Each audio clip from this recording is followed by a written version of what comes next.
Hello everyone, आज के इस वीडियो में हम पार्ट 2 को स्टडी करने वाले हैं। ठीक है ना। जैसा कि हमने पार्ट 1 में पढ़ लिया था। पार्ट 1 में हमने इसके पीछे तक पढ़ा था, यहाँ तक। ठीक है ना।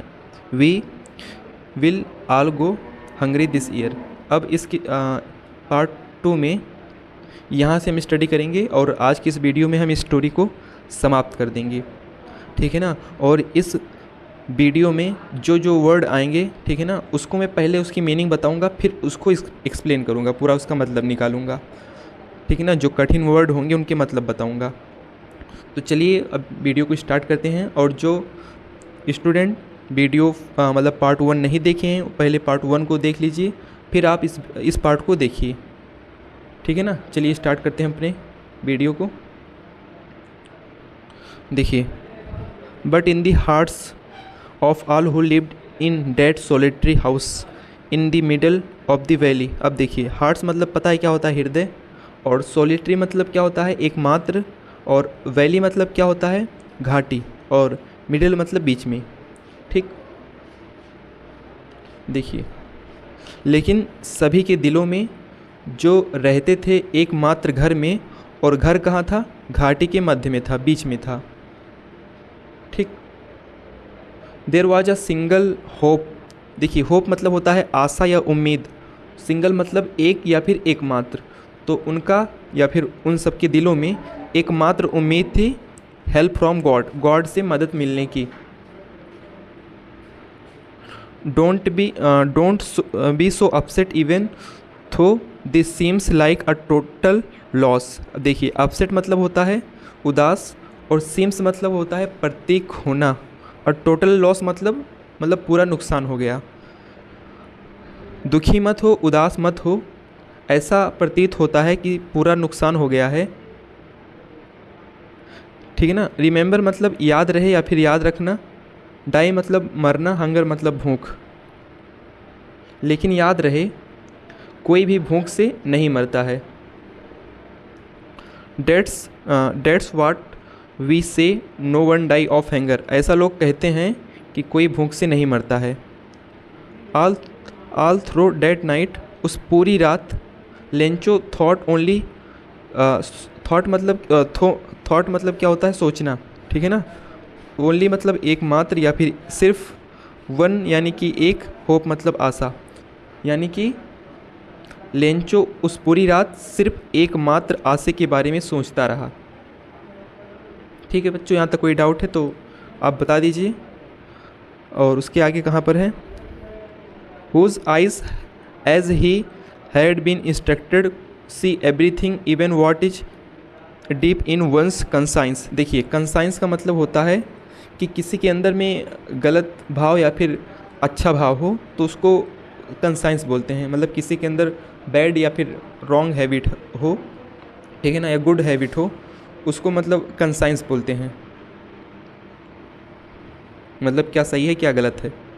तो देखिए, जैसा कि उसे बताया गया था, इंस्ट्रक्टर मतलब होता है संकेत करना या फिर बताना किसी को। तो जैसा कि उसे बताया गया था कि भगवान कुछ भी देख सकते हैं, इवन चाहे वो गलत हो चाहे वो रॉन्ग हो, वो उस किसी के अंदर में मतलब डीप मतलब गहरा होता है। ठीक है ना, गहराई से देख सकते हैं।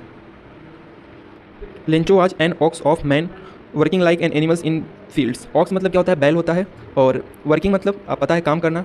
एनिमल्स मतलब जानवर, फील्ड मतलब खेत होता है। ठीक है ना। लेंचो एक ऑक्स यानी कि बैल था। मतलब बैल मतलब यहाँ पर ये बताया गया है कि वो काफ़ी ज़्यादा हार्ड वर्क करता था, यानी कि मेहनत करता था अपने खेतों में। तो वो काफ़ी बैल किस्म का आदमी था, और वो अपने फील्ड में, खेतों में एक जानवरों की तरह काम करता था। But still he new, but still मतलब होता है फिर भी, और बट मतलब लेकिन, स्टिल मतलब फिर भी, न्यू मतलब पता होना यानी कि जानना किसी चीज़ को, और राइट मतलब लिखना। लेकिन उसको तभी पता था कि लिखा कैसे जाता है, उसको लिखना आता था। ऐसा कहा जाता है कि जो लोग मतलब काम करते हैं खेतों में, उन्हें मतलब पढ़ना लिखना नहीं आता है। लेकिन देखिए, यहाँ पर इस स्टोरी में लेंचो काफ़ी ज़्यादा अपने खेतों में काम करता भी है और उसको लिखना पढ़ना भी आता है। ठीक। द फॉलोइंग संडे, अगली सुबह मतलब अगले संडे, एट डे ब्रेक, सुबह के समय, he began to write a letter. उसने एक पत्र को, बिगिन मतलब शुरू करना, राइट मतलब लिखना। ठीक है ना। उसने एक पत्र को लिखना शुरू किया। विच ही हिमसेल्फ मतलब क्या होता है, खुद। और कैरी मतलब किसी चीज़ को ले जाना। टाउन मतलब कस्बा होता है, प्लेस मतलब रखना होता है, मेल मतलब आपको पता है कहाँ पर मतलब मेल क्या होता है। तो अगली सुबह क्या करता है वो, एक पत्र को लिखता है और उसने क्या कहा कि उसको खुद ही कैरी करेगा, यानी कि ले जाएगा कस्बे तक, टाउन तक लेकर जाएगा और मेल में रख देगा।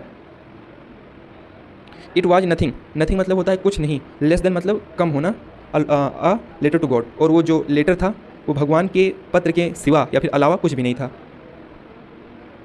गॉड ही रोट, रोट मतलब क्या होता है लिखना, उन्होंने क्या लिखा गॉड, किसने लिखा लेंचो ने। अब देखिए पत्र में क्या लिखता है वो, if you don't help me my family and I will go hungry this year. Don't मतलब पता है आपको, हेल्प मतलब मदद, बाकी सब मीनिंग तो पता है, हंग्री मतलब होता है भूखा, ठीक है ना। उसने क्या लिखा कि अगर आप हमारी मदद नहीं करेंगे तो मेरी फैमिली, मेरा पूरा परिवार और मैं, आई मतलब मैं, इस साल भूखे रहने वाले हैं। आई नीड मतलब ज़रूरत या फिर आवश्यकता, 100 pesos in order so my field again. अब देखिए माई फील्ड मतलब खेत होता है मेरा खेत, अगेन, और सो मतलब बोना, और नीड मतलब आवश्यकता, और 100 पैसों आपको पता है एक करेंसी होती है। तो मुझे 100 पैसों की ज़रूरत है जिससे मैं अपने फील्ड को दोबारा से बो सकूँ। And to live until crops comes because the hail storm dead days, ये सब लिखता है। उसके बाद क्या कहता है वो कि, और देखिए अंटिल मतलब होता है जब तक, ठीक है ना। क्रॉप्स मतलब फसल, कम्स मतलब ना आ जाए, जब तक फसल से ना आ जाए तब तक जीने के लिए, ठीक है ना, मुझे 100 पैसों की ज़रूरत है। बिकॉज हेल स्ट्रॉम ने क्या कर दिया है आपको पता ही है, ओलो ने खेत का क्या कर दिया है, यही सब पूरा लिखता है डेड डेस करके। He wrote to God on the envelope, envelope मतलब होता है लिफाफा, तो रोट मतलब क्या होता है लिखना, उसने एनवलप यानी कि लिफाफे पर टू गॉड को लिखा। Put the letter inside, inside मतलब अंदर होता है और पुट मतलब रखना होता है, तो उस लेटर को उसने अंदर को रख दिया। और ट्रबल मतलब होता है चिंतित होना, ठीक है ना थोड़ा, तो स्टिल मतलब फिर भी, मतलब जब वो लेटर को लेकर जा रहा था, अंदर रख दिया था, तभी वो थोड़ा चिंतित था। वेंट टू टाउन, और कस्बे में गया। एट द पोस्ट ऑफिस पर he placed a stamp on the letter, और उस लेटर पर स्टैम्प को लगा दिया, प्लेस्ड मतलब रखना या फिर लगा दिया। And drop it into the mail box, ठीक है ना, और मेल बॉक्स में उसने ड्रॉप मतलब डाल दिया, मेल बॉक्स में उस लेटर को डाल दिया। देखिए एम्प्लॉय मतलब होता है कर्मचारी, और पोस्टमैन मतलब आपको पता है पोस्टमैन जो डाकिया होता है, और हेल्प मतलब मदद होता है, और लाफिंग हार्टली मतलब होता है मज़े से हंसना। और बाकी करिए, बाकी देखिए एमिएबल मतलब क्या होता है, फेट मतलब क्या होता है मोटा, फेट मतलब मोटा, और एमिएबल मतलब होता है दोस्ताना, दोस्ताना, ठीक है ना। अब देखिए हम पढ़ने स्टार्ट करते हैं। उनमें से एक कर्मचारी जो था, ठीक है ना, वो जो कि एक पोस्टमैन भी था, and help at post office, और वो क्या करता था पोस्ट ऑफिस में मदद भी करता था। वेंट टू हिज बॉस, अपने बॉस के पास गया और मज़े से हंसने लगा, और उस पत्र को जो लेटर गॉड के लिए लिखा था उसको दिखाने लगा। किसको? अपने बॉस को, ठीक है ना। Never in his career as a postman he had known that address, और उस पोस्टमैन के पूरे करियर में ऐसा पता कभी भी उसने देखा नहीं था। पोस्ट मास्टर क्या था, जो उसका बॉस था पोस्ट मास्टर एक फैट यानी कि मोटा, और एमिएबल यानी कि दोस्ताना, ठीक है ना। अब देखिए दोस्ताना मतलब ऐसा पर्सन होता है, ऐसा व्यक्ति होता है जो आपसे मतलब किसी से भी मिले जुले मेल जोल करके रहे, तो उसी को एमिएबल यानी कि दोस्ताना कहते हैं। पोस्ट मास्टर क्या था, एक फैट और एमिएबल, फेलो मतलब होता है इंसान, क्या होता है इंसान, तो मोटा और दोस्ताना इंसान था कौन, post master. Also broke out laughing, देखिए इसका मतलब होता है लाफिंग मतलब हंसना होता है, ठीक है ना, और वो भी हंसने लगा। But almost immediately he turn serious, देखिए इमीडिएटली मतलब क्या होता है तुरंत, और सीरियस मतलब पता है आपको क्या होता है, सीरियस हो गया यानी कि गंभीर हो गया, और लगभग वो तुरंत ही क्या हो गया, सीरियस हो गया। और टैपिंग मतलब होता है थपथपाना, और डेस्क मतलब सीट होता है, ठीक है ना, और उसने उस पत्र को सीट पर, लेटर को यानी कि थपथपाने लगा, उस लेटर को सीट पर थपथपाने लगा। कमेंट किया यानी कि कुछ कहा। What faith I had faith of the man who wrote this letter, और क्या कहता है, काश, विश मतलब होता है किसी चीज़ की इच्छा करना, ठीक, वो कहता है काश इस आदमी की तरह मेरा भी विश्वास होता जो मैन ने यानी कि जो आदमी ने इस पत्र को लिखा है। So starting up a correspond with God, जो भगवान से ये पत्राचार कर रहा है, पत्र व्यवहार या फिर पत्राचार कर रहा है। सो इन ऑर्डर टू सेक मतलब होता है डगमगाना, ठीक है ना। राइटर्स यहाँ पर क्या है, राइटर्स यानी कि जो पत्र को लिखा है क्या है, उसका क्या नाम है, लेंचो। तो पोस्ट मास्टर क्या कहता है कि भगवान के प्रति जो उसका विश्वास है वो डगमगाए ना। The post master come up with an idea, post master को एक आइडिया आया उसके दिमाग में। आंसर द लेटर, आंसर मतलब उत्तर देना, ठीक है ना, कि उस लेटर का उत्तर दिया जाए, उस पत्र का उत्तर दिया जाए। But when he open it, जब उसने उस लिफाफे को ओपन किया, खोला, it was evidence that to answer it he needed something more than goodwill ink paper. देखिए जब एविडेंस मतलब होता है गवाह होता है, ठीक है ना, और इसमें क्या गुडविल मतलब इच्छा होता है, आपको तब पता है, अच्छा विचार, इंक मतलब स्याही, पेपर मतलब कागज़, ठीक। और यह गवाह था कि उस लेटर का आंसर देना ज़रूरी है, ठीक है। नीडेड मतलब ज़रूरी, मतलब उस पत्र का आंसर उत्तर देना ज़रूरी है। और वो पत्र जो था एक अच्छे विचार और इंक पेपर के अलावा कुछ मोर यानी कि ज़्यादा चीज़ की ज़रूरत थी। नीड मतलब आवश्यकता थी, ज़रूरत थी या फिर आवश्यकता थी। But he struck to his resolution, resolution मतलब होता है संकल्प या फिर, ठीक है ना। तो वो अपने संकल्प से दृढ़ रहा। He asked money, he asked for money from his employees, he give himself gave a part of his salary. उसने क्या किया, अपने कर्मचारियों से, एम्प्लॉयज़ मतलब कर्मचारियों से पैसे को मांगे और उसने खुद, हिमसेल्फ मतलब खुद, गिव मतलब देना, और उसने अपने सैलरी यानी कि अपने वेतन के पार्ट में से, भाग में से वो भी सैलरी को दिया। और several friends of his were obligate to him to give something for an act of charity. और उसके जो फ्रेंड थे, जितने भी दोस्त थे, वो भी पैसे दिए इस उपकार को, इस परोपकार को करने के लिए। किसके लिए? लेंचो के लिए। It was impossible for him together the 100 पैसों। उनके लिए इम्पॉसिबल था कि वो इकट्ठा कर सके 100 पैसों। तो उसलिए वो सब क्या करते हैं, he was able send farmer a little more than half. तो उन्होंने क्या किया, मतलब जो आदमी थे उन्होंने उस किसान के लिए आधे से ज़्यादा, हाफ मतलब क्या होता है आधा, और मोर मतलब ज़्यादा, यानी कि आधे से ज़्यादा, कुछ ज़्यादा पैसे उनको भेजते हैं। किसको भेजते हैं? किसान को, यानी कि लेंचो को। He put the money in an envelope address to Lencho. और उसने उस पैसे को उन एनवलप यानी कि लिफाफे में डाल दिए, और उसका एड्रेस किसका था? लेंचो का। With it a letter containing only a single word as a signature God. और उस पत्र में, कंटेनिंग मतलब समाहित होना, ठीक है। उस पत्र में एक ही वर्ड समाहित था जो कि सिग्नेचर के रूप में था। क्या लिखा था? गॉड, ठीक है ना, गॉड लिखा था उस पत्र में, एनवलप में। चलिए यहाँ से, the following Sunday Lencho came a bit earlier than usual. देखिए अगली सुबह, अगले संडे वो पहले ही चला आया, जो वो यूजुअल सामान्यतः जिस समय पर आया करता था।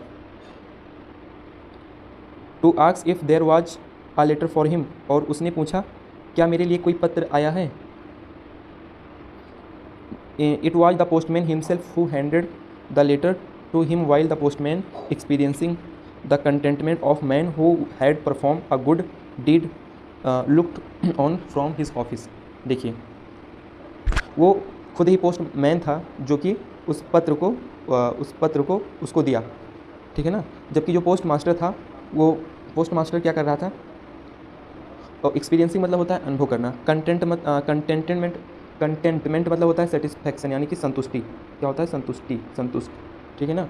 और जो पोस्ट मास्टर था वो अपने ऑफिस से वो सब देख रहा था। लुक्ड मतलब देखना, फ्रॉम हिज ऑफिस मतलब अपने ऑफिस से ये सब देख रहा था।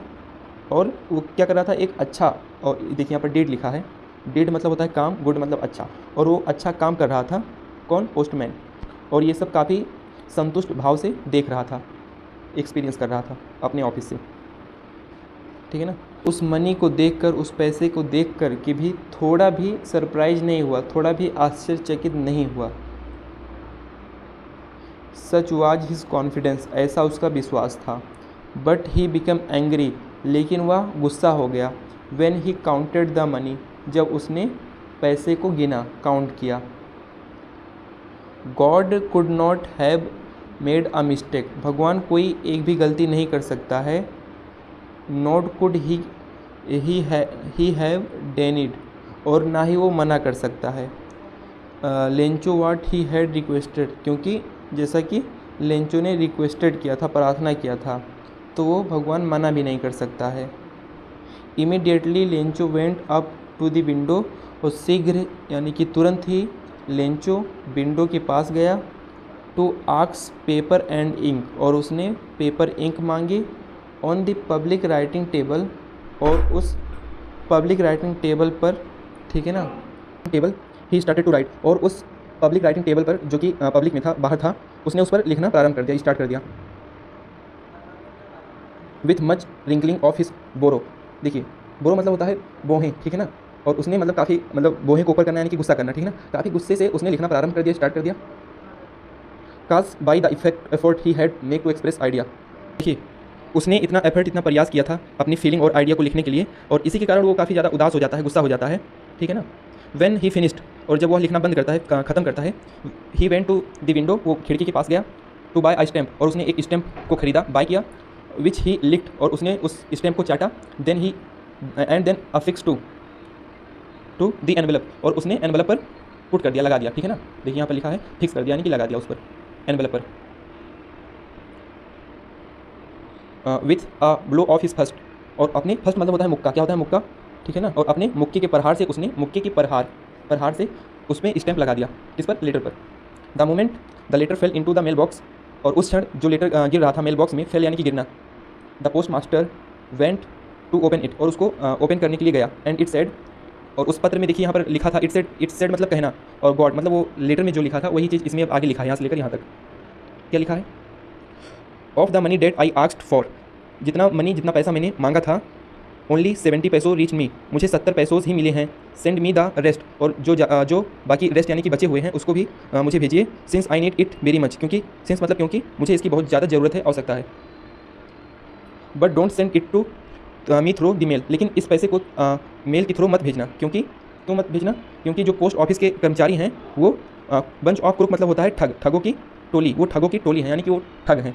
उसके बाद लास्ट में लिखा था लेंचो, ठीक है ना, लास्ट में लिखा था जब लेटर लिखना खत्म हो गया था तब उसके बाद, ठीक है ना। थैंक यू, इस पूरी वीडियो को हमने खत्म कर दिया, और कहीं पर अगर आपको कोई डाउट है, ठीक है ना, तो आप मुझसे पूछ सकते हैं, कहीं पर डाउट हो।